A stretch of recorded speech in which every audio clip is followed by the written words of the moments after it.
It's 6:42 in the morning. A manufacturing manager opens an email from an important customer. The shipment is late and the customer wants an explanation by 9 a.m. At 7:05, the manager enters the production meeting. The planner begins to explain what happened. The manager interrupts. "I don't want to hear excuses. I just need this fixed." At 7:20, the supervisor leaves the meeting and approaches the team lead. "I need everyone moving. We cannot afford another mistake today." At 7:45, an operator asks a reasonable question about the revised schedule. The team lead responds, "We don't have time to discuss every detail. Just follow the plan." The operator never saw the customer email, but they are now carrying the pressure that it created. The pressure traveled from the customer to the manager, to the supervisor, to the team lead, and finally to that operator. The pressure did not disappear. It changed owners. We call this the pressure transfer. Before this video ends, I'll give you 3 questions that can interrupt that transfer in about 10 seconds. Self-awareness helps you recognize your emotions and the leadership patterns, but the recognition creates a responsibility. Once you notice the reaction, what will you do with it? That is self-management. Self-management does not mean pretending to be calm or hiding frustration or lowering your standards. It means recognizing that emotion and choosing a behavior that protects safety, trust, and performance. The goal is to stop making everyone else manage what you are feeling. Now, you may be thinking, isn't pressure part of leadership? Well, absolutely.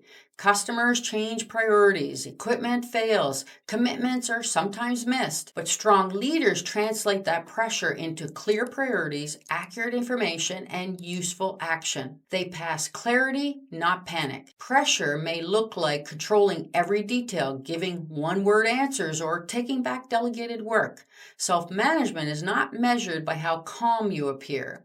It's measured by whether your behavior supports the result that you are responsible for creating. So how do you stop the pressure transfer before it reaches the next person? We use the reset method. R is to recognize your reaction. E is to exhale and regulate. S is to separate the emotion from the instruction. E is to evaluate the result. And T is to take the next useful action. Imagine you're presenting a weekend overtime plan. An experienced maintenance technician says in the front of the group, "This plan won't work. We don't have enough coverage." Now, you feel embarrassed, feels like your authority has been challenged. Your first urge is to say, "You don't have all the information." Instead, notice how your body's responding.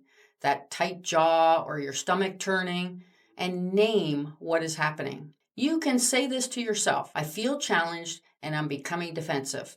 Recognition creates the distance between the emotion and the behavior. "You're disrespecting me" is a judgment, and especially if it's said out loud. "I'm feeling disrespected" is information to feed your brain. Plant both feet solidly on the ground. Relax your hands and your shoulders. Take one slow breath in and then slowly breathe out slightly longer. Then ask, "Tell me specifically where you see that coverage gap." The technician might still be wrong, but self-management means you're gathering information before defensiveness influences your behavior. An unmanaged leader protects their authority. A self-managed leader protects the quality of their decisions. Now, this part of reset becomes even more important. Every strong emotion gives you some information. It gives you instructions like anger says correct them. Anxiety says control everything immediately. And frustration says I got to do it all myself. Defensiveness might say explain why you're right. The emotion is real, but the instruction is not automatically useful. Imagine quality places an order on hold for 2 hours before the truck's ready to leave. You begin typing, "This is completely unacceptable. Quality has once again waited till the last minute." And you copy several senior leaders, press send, and that would release your frustration. But would it really solve the problem? Quality becomes defensive. The discussion shifts from solving the issue to proving who caused it. Before sending, ask yourself, do I want resolution or do I want to just release my frustration? A stronger message would be, "This order is on hold and the truck is scheduled for 2 p.m.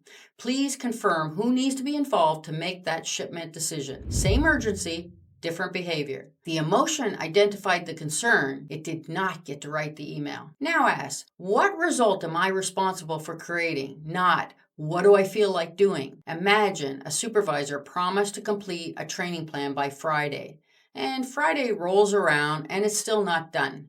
Your urge is to take it back and say, well, I guess I have to do it myself. That creates relief, yes, but not accountability. If you need ownership, your behavior must support it. So you could say, that commitment was by Friday and it was not completed. So walk me through what happened. Then ask, what will you do to recover the commitment and when will that be complete? Empathy does not remove the accountability, and accountability does not require anger. A calm leader can be extremely clear. Do not wait until you feel perfectly calm. Choose one useful behavior anyway. Perhaps ask one clarifying question. Delay maybe a reactive message. State one expectation or create a recovery plan. The urge you feel does not need to sway your behavior. Here are the 3 questions that I promised you earlier. To keep yourself focused on positive behaviors, you can ask yourself, what am I feeling right now? What is the emotion telling me to do? And what result am I responsible for creating given that situation? Sometimes the useful action is, I want to respond properly, so give me 5 minutes and I will return at 10:15. Returning as promised makes that responsible leadership, not avoidance. Do not make the next person carry it. There's another form of pressure transfer leaders miss. Emotional carryover. You have a difficult meeting with your manager. 10 minutes later, an employee asks you a reasonable question, but you answer impatiently. They did not create the pressure, but they received the reaction. Before your next interaction, name your mood, use one physical reset, and identify your next priority action.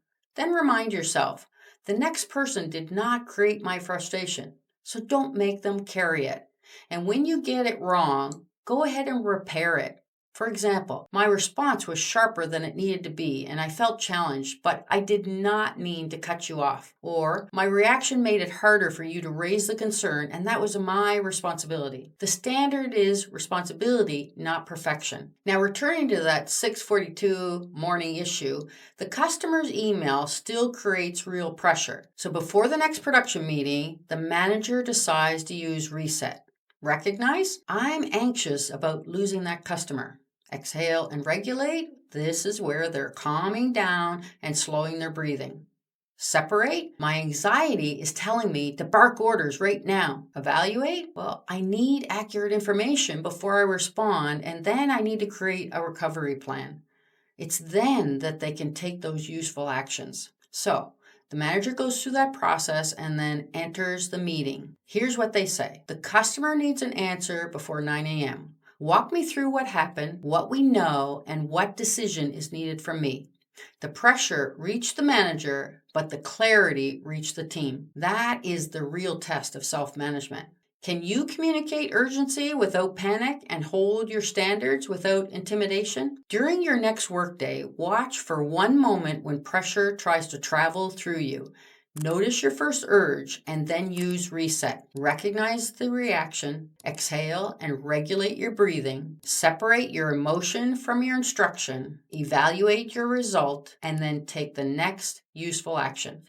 Pressure may reach you, but it does not have to pass through you. Go ahead and download the free self-management pocket reference by using the link below. Then, tell us in the comments where you're most likely to transfer pressure. Is it in emails, during meetings, maybe over missed commitments, or during a difficult conversation? In the next part of this emotional intelligence series, we will move from managing ourselves to understanding the emotions and behaviors of others through social awareness. You cannot control every pressure that reaches you, but you can choose what reaches your team.